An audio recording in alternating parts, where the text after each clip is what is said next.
Monsters and Men. We have Anthony Ramos, Shante Adams,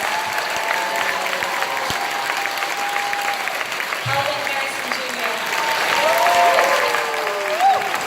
Jackson Cephas Jones, and John David Washington.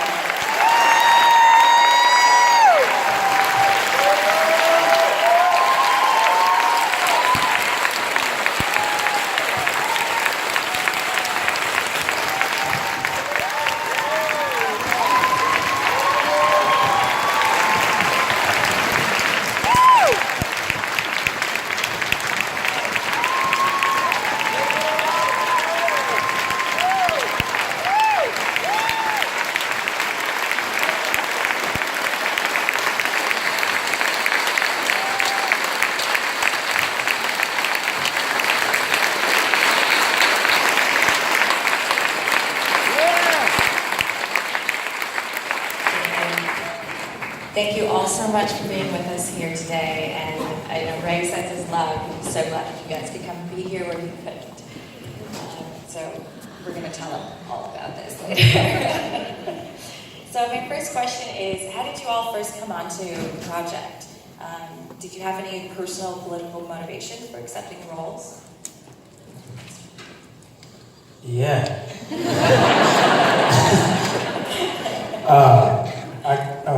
Hello everyone, thank you for seeing our movie. Appreciate y'all.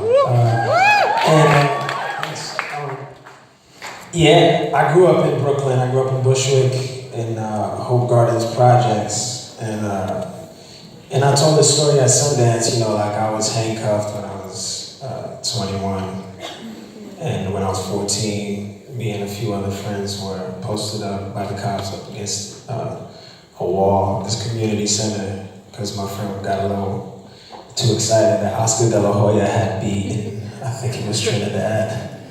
And he was screaming Oscar De La Hoya's name in the street, and the cops were like, all 6 of y'all up against the wall. And kept us there until you could check everybody's ID. And then when I was handcuffed, the cop was like, yo, you know, I handcuffed you for 20 minutes so you could learn your lesson, because I lied to him and told him I didn't have my ID. I shouldn't have lied, but I think this movie is so important, and I think this group is like it's such a blessing to be a part of this amazing group of people, and for sure, yeah, politically it's just crazy. I mean, like our country's bugging out right now. Understatement. Understatement. You know what drove me? It was a lengthy process for me getting involved. I had a Skype session with Ronaldo Marcus Green, the director.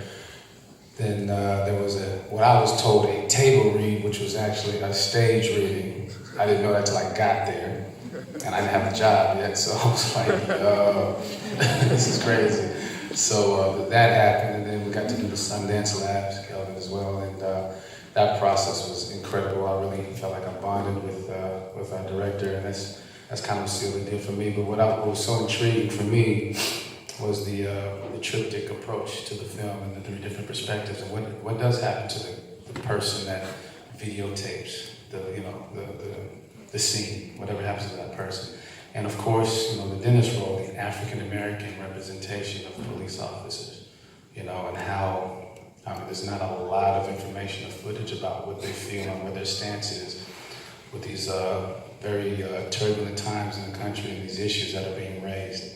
So I felt that it was a great opportunity for me to learn before I jumped into the role. So that was the most enticing part. Ray Facebook messaged me. And we had a lot of mutual friends that I had worked with. He was like, hey man, I'm making a movie and it's called Monsters and Men, and someone said I should see you for it. And I was like, oh man, you're a film student, I'm not answering this. And then my agent sent me the script, and it was one of the most beautiful scripts I've read in a while. And you know, I looked at that part of the story, and I saw a young man who was looking for hope, and you thought he was an anomaly, and you know, now he had this awakening about who he is as a black man in America. And now I'm just looking to do, what do I do with that? And I was like, that's beautiful. And I auditioned, and he was like, okay, I like you. You just have to gain some weight and learn how to play a sport. And I was like, all right.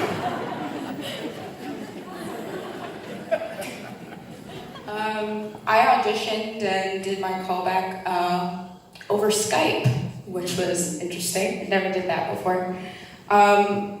But also I love, as JD said, all the different perspectives and how all the stories intertwine and how one event can affect so many different people. Me playing a mother and my other half is just taken away from me, and how she's almost defeated in a way and can't end up going to the march, and sometimes can't, get up, and all of those things, and how it affects different people. And I was just saying this backstage, the beauty of this film is a lot of it is in the silence. So much is said in, people looking in the mirror, or when you come home and from the riot and your dad is just sitting there. You walk in and he says nothing to you, but he's been sitting there waiting for you because he's so worried about you, and he wants to hug you, but he's so mad at you at the same time, and there's all these emotions going through his face, and he says nothing. And Ray captures that so beautifully, and it's just well done. I love this film and love everybody, and everybody's fantastic. For me, our agents actually put us together, and we went and got coffee one day after they sent me the script, and I read it and just remember thinking oh, this is current, but this is something we haven't heard before. And I've always been passionate as an artist to tell stories that we haven't heard before, because we are such colorful and beautiful people. And that's what Ray's script was. And I've always been drawn to characters that inspire me. And Zoe was that for me, hands down. She was a character that I want my nieces to see, and other little girls that look like me. And I aspire to be like Zoe, a strong, confident, and passionate Black woman.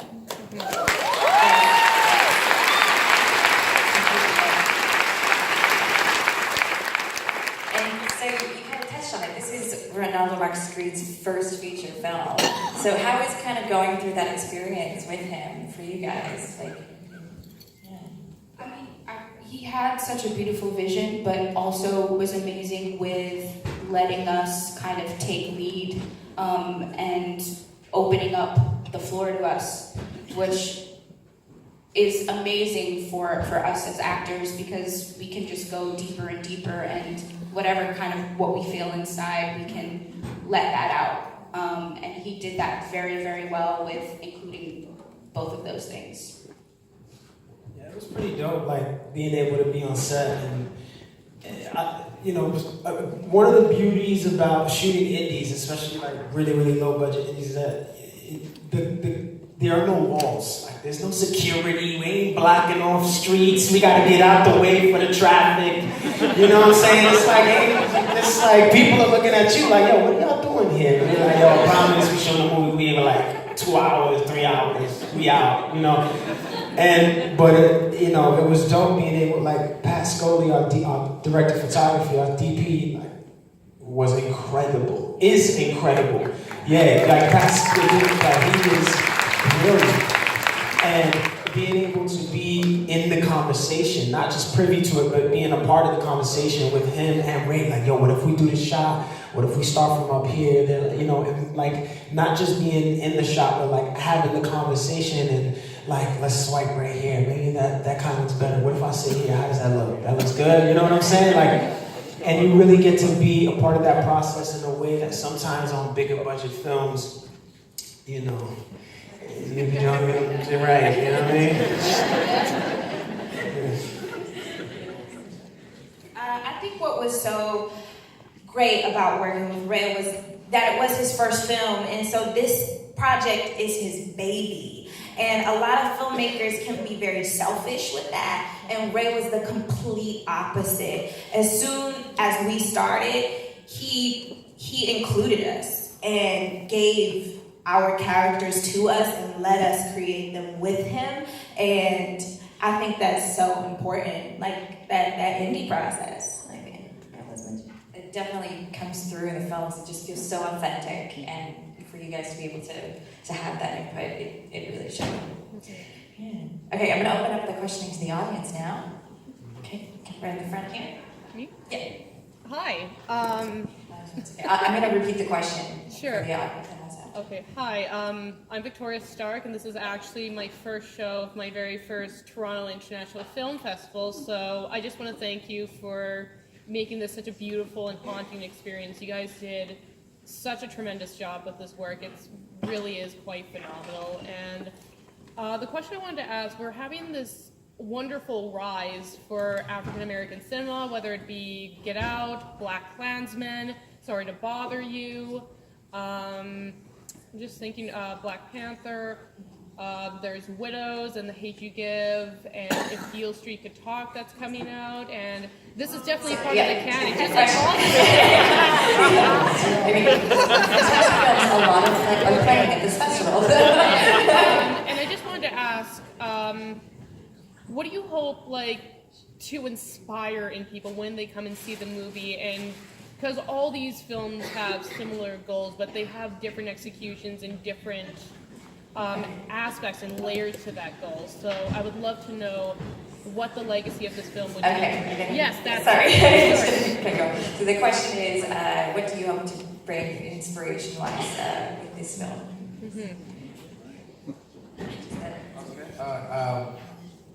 I hope to inspire, men and women that, look like me, the minorities or whatever, to be inspired to maybe be behind the camera, be in the administrative part, to be able to grant us opportunities, give us the money to make more films like this. I feel something. Not everybody can act, not everybody can direct or write, but it still means you can be a part of the process, because it is truly, it takes a village. It's to try to make, it's very difficult to make a film, whether it be big budget or indie, but we need more people, men and women of color, to be able to green light films, and tell stories that are happening that are relevant today, in the inner workings of our communities. I think that's most important. So if we can inspire, for me personally, some people, some artists, I kind of inspire my people and a group. If I can just get one person, let me just get one of y'all, and they can get the rest of them. Then our job well done. Okay, next question. Yes, Stephanie.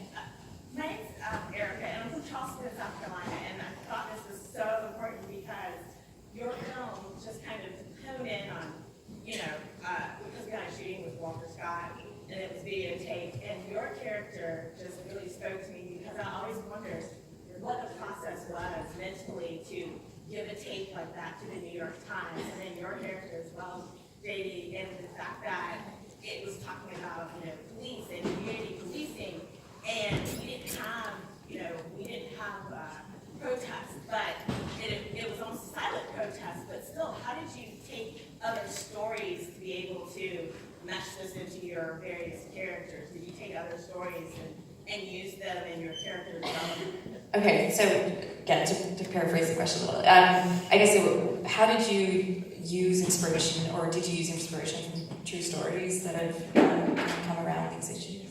Yeah. How did they inform your characters? I grew up in that community. So, I got, unfortunately, some of the people I grew up with are not alive anymore. I saw, my family of cops. Just the other day, Colin Kaepernick, he became the face of Nike, right? Dope, right? But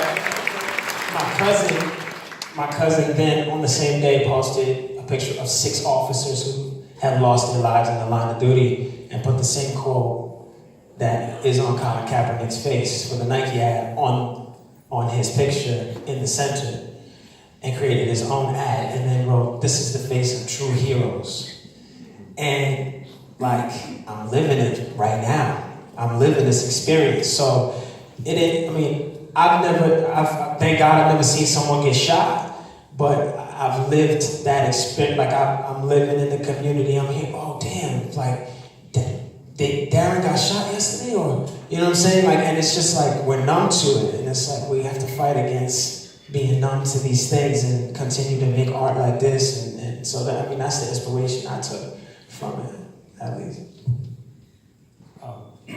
I think, I was pretty ignorant to the experience of an African American man or woman police officer, until I did my research.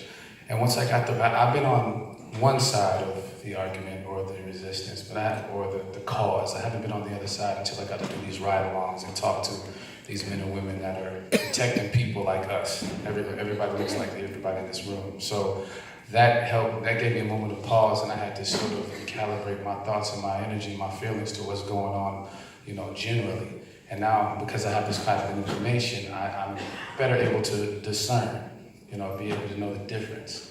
And I think it's important with this film like this to be able to teach the youth now to at least know the difference. Not every cop is bad. Some of them really are about protecting and serving the community, so then you can decipher it for yourselves. At least have the information to do so. So that's very important for me. Okay, I'm so sorry, but that's all the time that we have for today. So thank you.